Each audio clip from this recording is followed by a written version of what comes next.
মানে কি? মানিয়ে নেওয়ার যন্ত্র? বলো তো বন্ধুরা। একটা মেয়ে বাবা মার কাছে কিছু চাইলো, হয়তো বাবার আর্থিক অবস্থা খারাপ হতেই পারে। মা তখন বলবে যে একটু মানিয়ে নে সোনা, দেখ তোর বাবার আর্থিক অবস্থাটাও খারাপ। মেয়েটা মেনে নিল। সেই মেয়েটা যখন বিয়ে হলো, তখন তার মা কি বলবে জানো তো?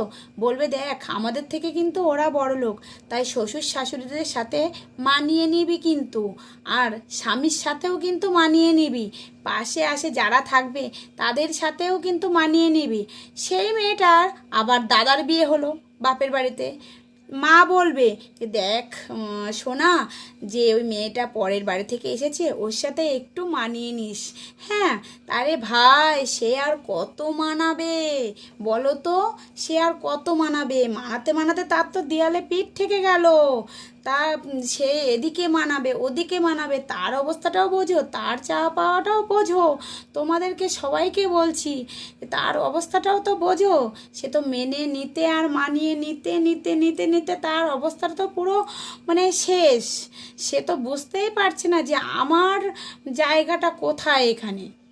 সে তো এই চিন্তা করছে যে আমার জায়গাটা এখানে কোথায়, আমি শুধু মানিয়ে নেব আর মেনে নেব, এই করেই কি আমার জীবনটা চলবে? বলো তো বন্ধুরা, তোমরাই বলো, তোমরাই আমাকে বলো তো এই প্রশ্নের উত্তর।